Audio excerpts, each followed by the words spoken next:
નમસ્તે મિત્રો, તમે સૌ જાણો છો તેમ આપણે નવું વર્ઝન લોન્ચ કરેલું છે. નવા વર્ઝનના અમુક 2-3 નવા ફીચર્સ અને અમુક ડેટા એન્ટ્રી માટેના જે પ્રશ્નો છે એના માટે આપણે આજે વાત કરીશું. સૌથી પહેલાં તો જણાવી દઉં કે નવા વર્ઝનમાં જે સૌથી મોટો ફેરફાર છે એ છે કે FHW2 હવે ફક્ત છેલ્લા 30 દિવસની જ એન્ટ્રી કરી શકશે. એટલે સેવા આપ્યા તારીખ 30 દિવસ પહેલાંની જ સિલેક્ટ કરી શકશે. બીજા જે ફેરફારો છે એમાં જે આપણા 13 એસ્પિરેશનલ બ્લોક્સ છે, 10 જિલ્લાના 13 એસ્પિરેશનલ બ્લોક્સ, એમાં આપણે સેલ્ફ હેલ્પ ગ્રુપનો એક પ્રોજેક્ટ શરૂ કરવામાં આવેલો છે. તો એમાં સેલ્ફ હેલ્પ ગ્રુપના જેટલા પણ બેનિફિશિયરીઝ છે તેનું અલગથી આપણે એક ઓપ્શન આપવામાં આવેલો છે, જેમાં આપણે જે ઇન્સેન્ટિવ ઠરાવ મુજબ નક્કી કરવામાં આવેલા છે એની અહીંયા માહિતી દેખાશે. આ ફક્ત 13 એસ્પિરેશનલ બ્લોક્સ જે છે એ પૂરતું મર્યાદિત છે. બીજું, તમે સૌ જાણો છો તેમ કે હવે શાળા શરૂ થવાથી ડીપીટી બૂસ્ટર સેકન્ડ ડોઝ જે આપણે 5 વર્ષ પૂર્ણ થયા પછી બાળકને આપવામાં આવે છે, તો એની એલર્ટ આપણે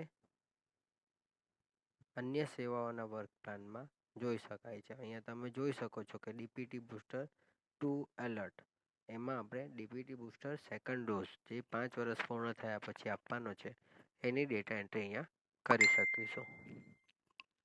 એટલે આ 2 મહત્ત્વના ફેરફારો છે. ત્રીજી વસ્તુ છે નમોશ્રી. નમોશ્રી માટે આપણે અલગથી જ એક જે નવું નમોશ્રીની યાદી માટેનું ટેબ ઓપન કરેલું છે. એમાં યોજનાના સંભવિત લાભાર્થી, ડોક્યુમેન્ટ અપલોડ બાકી હોય તેવા લાભાર્થી અને rejected member list by MO એટલે મેડિકલ ઓફિસર જે રિજેક્ટ કરશે એ પૈકીના જે લાભાર્થીના ડોક્યુમેન્ટ બરાબર નથી અથવા બેંક ડિટેલ બરાબર નથી તે અહીંયા દેખાશે. એ જ પ્રમાણે જિલ્લા કક્ષાથી રિજેક્ટ થયેલા પણ લાભાર્થીઓ અહીંયા જ દેખાશે. એમઓમાં રિજેક્શન અને જિલ્લા કક્ષાએથી રિજેક્ટ કે અપ્રૂવ કઈ રીતે થશે એનો વિડીયો આપણે અલગથી શેર કરેલો છે. નમોશ્રીના યોજનામાં જે ફેરફાર કરવામાં આવેલા છે એમાં જે સૌથી મહત્ત્વના 2 ફેરફાર છે તે તમને જણાવું તો પહેલું તો જે બેંક ડિટેલ છે, બેંક ડિટેલ હવે FHW2નો એક વખત ડોક્યુમેન્ટ્સ અપલોડ કરી દેશે પછી બેંકની માહિતી અપડેટ કરી શકશે નહીં. એએનસીમાંથી પણ નહીં કરી શકે કે આ ફોર્મમાંથી પણ નહીં કરી શકે. હા, ખાલી મેડિકલ ઓફિસર જ્યારે રિજેક્ટ કરશે ત્યારે અને ત્યારે જ એ FHW એમાં બેંક ડિટેલ ચેન્જ કરી શકશે. આમાં આપણે દરેક જે કેટેગરી છે 11 નમોશ્રીની એ આપણે આપેલી છે. ત્યાર પછી એમાં આપણે ડોક્યુમેન્ટ અપલોડ કરવા છે કે નથી કરવા એ હા અને ના કરી શકીએ છીએ.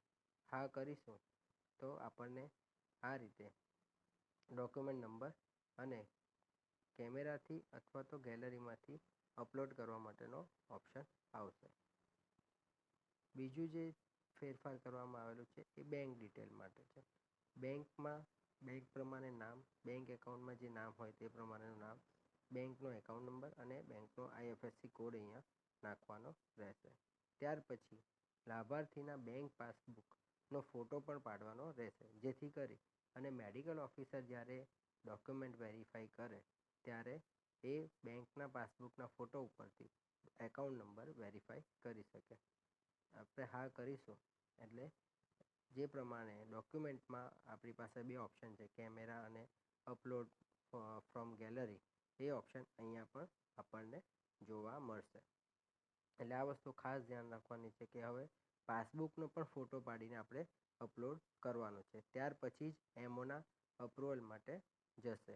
એમઓના અપ્રુવલમાં એટલી વસ્તુ ધ્યાન રાખવાની છે કે એમઓનું અપ્રુવલમાં પહેલાં ઇન્સ્ટોલમેન્ટ માટે જશે, પહેલાં ઇન્સ્ટોલમેન્ટનું અપ્રુવલ થશે, પછી જ બીજા અને ત્યાર પછી જ ત્રીજા ઇન્સ્ટોલમેન્ટના અપ્રુવલમાં લાભાર્થીનું નામ જશે. એટલે આ વસ્તુ આપણે ખાસ ધ્યાન રાખવાની છે.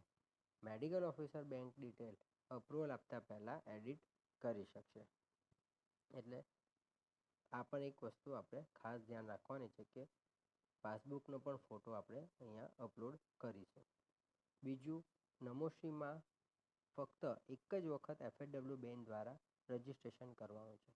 પછી જેમ જેમ લાભાર્થી જે આપણા ઇન્સ્ટોલમેન્ટ્સ છે 1, 2, 3, 4 એમાં એલિજિબલ થતું જશે તેમ તેમ મેડિકલ ઓફિસરના ડેશબોર્ડ પર અપ્રુવલ માટે જશે. દરેક વખતે FHW બહેનોએ નમોશ્રીમાં અલગથી રજિસ્ટ્રેશન કરવાનું નથી. ફક્ત એક જ વખત એનું આપણે નોંધણી કરવાની છે. એટલે આ વસ્તુ ખાસ ધ્યાન રાખવાનું છે. બીજી જે મહત્ત્વની વાત છે, જે વેરી હાઈ રિસ્ક આપણી સગર્ભા બહેનો છે, એ વેરી હાઈ રિસ્ક સગર્ભા બહેનો માટે જ્યારે FHW બહેનો એન્ટ્રી કરે છે તો ખાસ કરીને પ્રીવિયસ ટુ